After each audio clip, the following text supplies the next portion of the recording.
respeito ao nosso Deus, nós vamos curvar a nossa fronte aqui e vamos orar.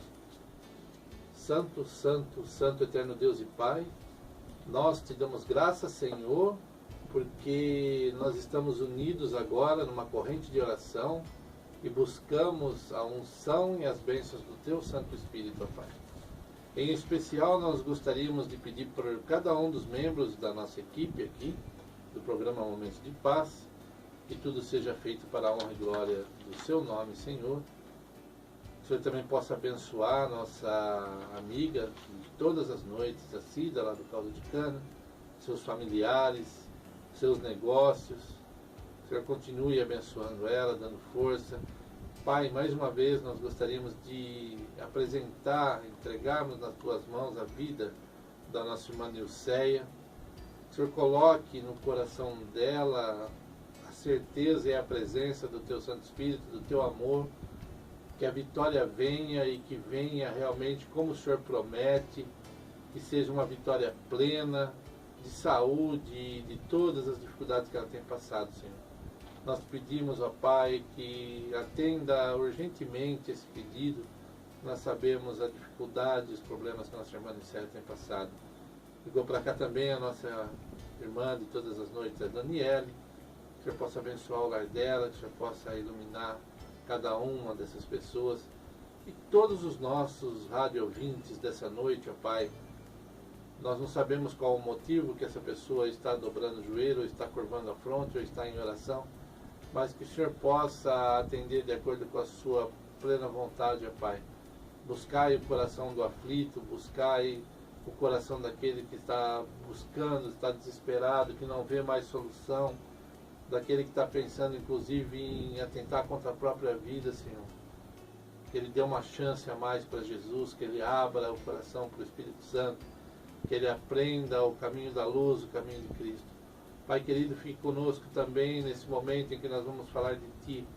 Nós pedimos tudo isso no santo e poderoso nome do Seu Filho amado Jesus. Amém. Muito bem, 22 horas e 38 minutos. Bom, Deus, nós estamos aqui para nosso quadro de todas as quintas-feiras. Exatamente. Assim diz a palavra. Hoje vamos abordar um tema interessante. Hoje nós vamos falar sobre as promessas de paz que Deus fez, algumas promessas de paz, né? Nós estamos vivendo uns momentos tenebrosos aí na humanidade, né, Geraldo? Nós estamos vendo atentados terroristas, as pessoas cada vez menos tolerantes, menos pacientes. E a gente se pergunta, quando isso vai acontecer comigo? Né? Será que eu vou sofrer? Será que pode acontecer comigo? Está tão longe, está tão perto. Então, nós falávamos hoje lá na sua casa, né, Geraldo, sobre a paz que Deus nos dá, né? A paz que Deus oferece ao ser humano não é a paz que o mundo oferece. O cristão, a prova de paz do cristão não é a ausência de problema. A paz do mundo é a ausência de problema. Quando você não tem problema, você diz que está em paz. Mas Cristo diz que a paz que Ele nos dá não é essa paz. É uma paz diferente. Nós podemos dizer que a paz que Cristo nos oferece é aquela paz de quem encontrou realmente a verdade, o caminho, a vida, como Ele mesmo diz. Como diz aquela música, pode cair o mundo, eu estou em paz. Estou em paz. Né? Não significa que crente não vai ter problema, não significa que cristão não vai ter problema, não vai passar por dificuldade, não vai ter momentos em que vai beirar o desespero realmente. Mas saber que você tem um Deus que está do seu lado, um Deus que está te acompanhando, um Deus que prometeu estar contigo até a consumação dos tempos e nunca vai te abandonar, vai estar do seu lado, isso traz uma paz que o mundo não conhece. E a primeira promessa, Geraldo, é uma promessa que vem condicional. Está em Provérbios 1:33. Quer ler para nós? Vamos ler. Salomão, né, escreveu esta palavra e diz o seguinte: mas o que me der ouvidos habitará seguro, tranquilo e sem temor do mal. Olha, nós estamos vivendo num mundo em que a gente está temendo o mal constantemente, né? Você vê segurança. os nossos irmãos franceses lá, né? Você está num local, um restaurante, com a sua família, de repente entra alguém atirando, você explode, né? Homem-bomba. ou está em qualquer lugar que esteja, como estava aquela maioria que morreu numa balada. Quem saiu de casa pensando aquele dia que iria ser baleado e morto? Quem saiu de casa aquele dia para um lazer, para uma diversão, e imaginava que ia voltar dentro de um caixão, ou em pedaços explodido por uma bomba? Então, é por isso que a gente não deve deixar para depois o buscar Jesus, buscar a Cristo, buscar a Deus. Nós não conhecemos o nosso próximo minuto. Então, Deus disse, Geraldo, como você bem leu aí, ó, aquele que der ouvidos, é condicional essa promessa de paz. Com certeza. Eu tenho que dar ouvido para Deus. Eu tenho que abrir a minha mente, o meu coração, o meu espírito para ouvir o que Deus tem para mim. Certo? O salmista também, lá no Salmos capítulo 9, no verso 9, ele também escreve alguma coisa interessante. Exatamente. Ele diz assim: o Senhor é também alto refúgio para o oprimido, refúgio nas horas de tribulação. Então veja bem, quando nós estamos em tribulação, passando por esses momentos, nós precisamos de um refúgio. Exatamente.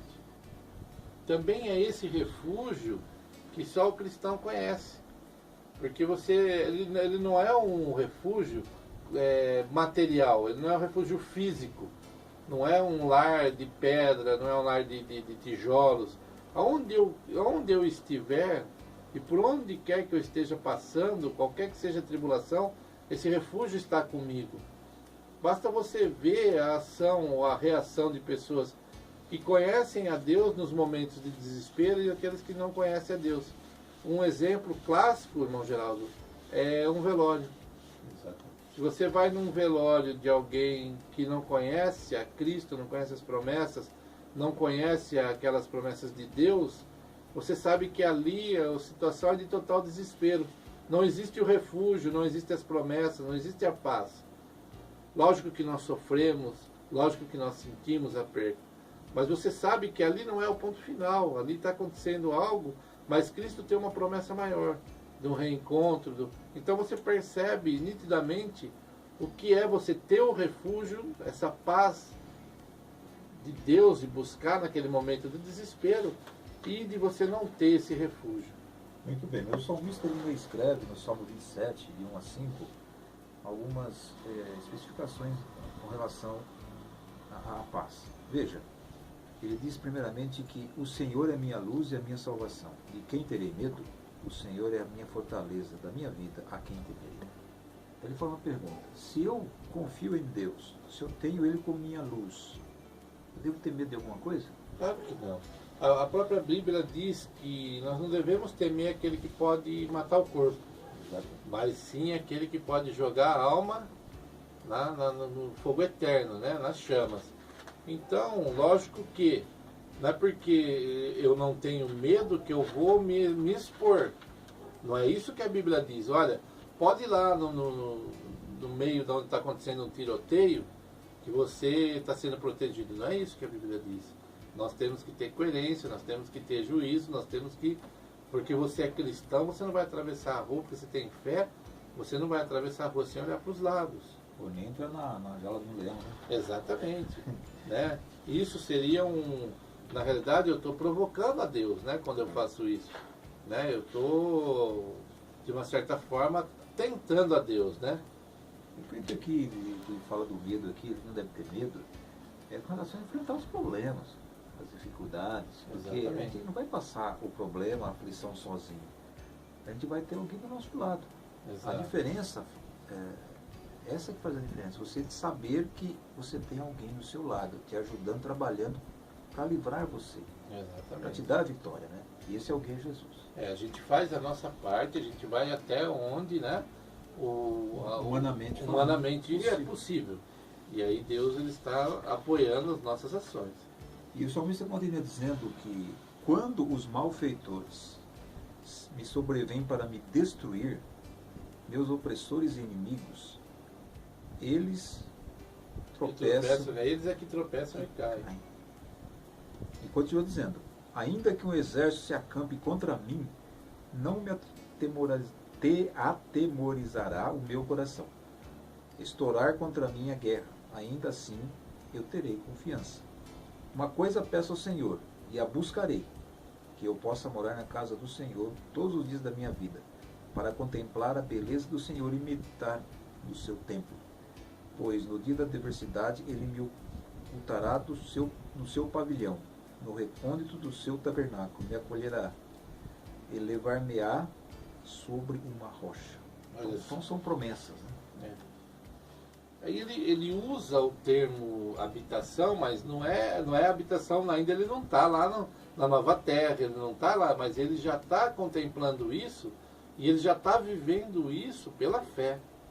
Como Abraão também contemplou pela fé, viveu pela fé, e todos aqueles heróis da fé que nós tanto falamos. Mas nesse caso só me está dizendo assim, olha, eu estou realmente vivendo em Deus, não importa onde eu estou, não importa se os inimigos estão me caçando, estão querendo me matar. Eu confio e sei que Deus tem o melhor para mim. Essa é a promessa. E é isso que o cristão tem que ter sempre em mente. Inclusive o próprio salmista, ainda continuando em Salmos capítulo 46, ele diz assim: Deus é o nosso refúgio e fortaleza, socorro bem presente nas tribulações. Portanto, não temeremos ainda que a terra se transtorne e os montes se abalem no seio dos mares.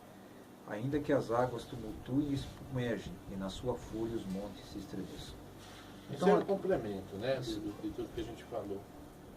Portanto, aqui o salmista ele tinha uma certeza, Valmir. E você, meu querido ouvinte, amigo que nos ouve nesse momento, tem a certeza também. Ele diz assim que o Senhor é socorro bem presente nas tribulações. Então, o próprio salmista aqui ele tinha uma certeza que na tribulação, porque ele estava passando, Deus estava presente. Exatamente. Atuando de maneira que Deus pudesse livrá-lo, dar a vitória para ele, lutando com ele naquele momento. Ele não estava sozinho. Exatamente.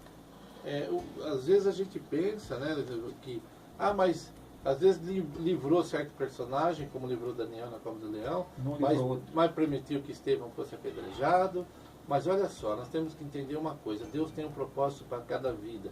Nós não sabemos para que propósito Deus me chamou. Eu sei que hoje eu estou aqui, Ele me chamou para estar aqui no rádio falando da palavra dele, mas amanhã eu não sei para que Ele vai me chamar. Então, às vezes, tem duas situações. Uma hora Deus ele vai nos mostrar o teu amor, vai mostrar o seu poder, a sua força. E outra hora Ele vai mostrar a maldade, a ruindade e a severidade do inimigo. Então, a gente não sabe para que nós vamos ser. Mas o importante é o quê? Estevão estava sendo apedrejado? Estava morrendo? Estava. Mas o que ele viu, Geraldo? O céu aberto. Com certeza. Viu Deus no seu trono, Jesus sentado à direita de Deus. Olha que coisa. Isso é paz. Mesmo ali naquele momento de sofrimento, de tribulação, de apedrejamento, ele estava em paz. E Deus provou para ele ali, mandou, falou: olha, fica tranquilo, que a sua salvação, a sua vida, a sua eternidade está garantida. Isso que é um momento realmente de paz na vida de uma pessoa, mesmo na maior tribulação de sua vida. Eu queria destacar aqui o verso 18 do capítulo 48 de Isaías, para finalizar aqui o nosso assunto. Ok. Porque aqui Isaías fala de alguma coisa muito importante. Deus diz assim, se eles tivessem dado ouvido aos meus mandamentos, então seria a tua paz como um rio e a tua justiça como as ondas do mar. Olha só, é mais uma promessa de paz condicional. Certo? Eu não posso experimentar a paz sem obediência. Exato. Eu não posso experimentar a paz sem estar ligado a Deus. De que forma eu estou ligado a Deus? O que Jesus disse? Aquele que me diz Senhor, Senhor, mas não cumpre os meus mandamentos, ele é mentiroso. Então, eu tenho que dar uma prova de amor ao meu Deus. E por que eu tenho que guardar os mandamentos? Porque eles me protegem de mim mesmo. Porque o ser humano sem rédea, sem regra, o ser humano sem um caminho pré-determinado, ele só faz besteira na vida. Isso é comprovado. Nós não, depois do pecado, nós não aprendemos mais a viver em liberdade. O que nós estamos vendo no mundo aí não é um excesso de liberdade, de pessoas que não temem mais a Deus, não temem mais os mandamentos de Deus. Acabou, se afastaram, se distanciaram de Deus. Então o que nós estamos vendo aí acontecendo no mundo hoje é o quê? É tudo resultado da distância do Deus verdadeiro. Inclusive tem uma oração que diz assim, que onde existe o ódio, eu leve a paz. Exatamente. Então, na verdade, o Deus, nosso Pai, Jesus, nosso Salvador, ele quer que nós sejamos portadores da paz. Exatamente. Da paz celestial, da paz que Jesus dá. Porque o mundo não dá uma paz, é uma falsa paz. É aquilo que Paulo falou em relação às promessas de Deus aí, que você precisa ter a sua fé guiada pelo amor. Não adianta você ter fé gigante a ponto de mover montanhas se ela não for guiada pelo amor. Ou você vai me dizer, irmão Geraldo, que uma pessoa que embrulha 10, 20 quilos de explosivo no próprio corpo, vai lá, se explode e não tem fé? Ele tem fé naquilo que ele está fazendo, ele acredita plenamente, senão ele não faria. A fé dele é gigante, mas cadê o direcionamento pelo amor? Se ele amasse as pessoas, se ele seguisse o que Cristo pediu, amai-vos uns aos outros, ele teria entrado com uma metralhadora num local onde está lotado de pessoas e teria matado aquelas pessoas. Cadê o amor? Está vendo que não basta ter fé, tem que ter amor também.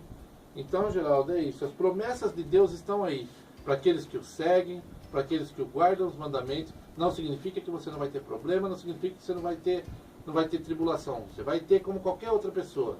Só que você não está sozinho, não importa onde você estiver. Você tem um refúgio, você tem uma fortaleza, você tem um socorro bem presente, como ele diz aí. Agora veja bem, meu querido ouvinte, paz realmente você obtém em um único lugar, em Cristo. Então muitas pessoas às vezes buscam a paz em lugares errados, buscam a paz em fontes erradas. Você não vai encontrar paz. O mundo não dá paz. O próprio Jesus disse, o mundo não dá paz. É uma paz falsa. A ausência de Agora, problema, quando você como tem a paz do Espírito, você coloca a sua cabeça no travesseiro e dorme profundamente, tem um sono reparador. Então isso é importante. Você experimenta o lavar renovador do Espírito, né?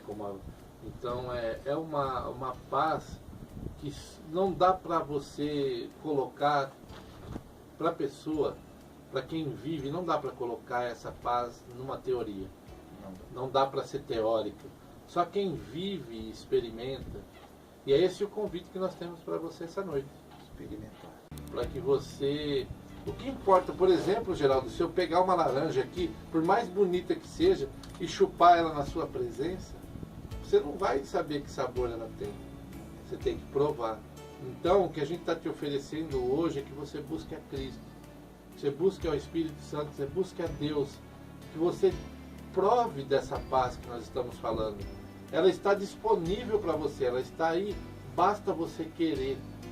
Se você disser hoje, Senhor, eu quero experimentar essa paz, eu quero sentir essa paz, imediatamente o Espírito Santo vai começar a trabalhar no seu coração e vai te colocar em sintonia com Deus. Vamos orar. Vamos orar para que você tome essa decisão essa noite. Santo Deus, obrigado ao Pai, porque mais uma vez pudemos falar de Ti para todos os ouvintes da RCA, Senhor. Amém. Pai, obrigado porque essa noite nós pudemos falar um pouco das Suas promessas de paz nesse mundo de tribulação. Nós não conhecemos as pessoas que estão do outro lado do rádio, Pai, mas nós sabemos que tem pessoas que tomaram a decisão de buscar e experimentar essa paz que está faltando na vida de cada uma delas. Pai, que o Seu Espírito Santo acampe ao redor dessas vidas, que elas não desistam dessa decisão, Pai. Fortalece o Espírito na vida das pessoas para que elas busquem Te conhecer, Senhor. Somente Tu, ó Pai, é o caminho, a verdade e a vida. Somente Tu dá essa paz que o mundo não conhece, ó Pai. Fique com a Sua Santa Igreja, fique com todos os Seus irmãos, com todos aqueles filhos que estão Te buscando, ó Pai. Obrigado, Senhor, pelas nossas vidas, pelo nosso programa. Em nome de Jesus. Amém. Amém. Muito bem.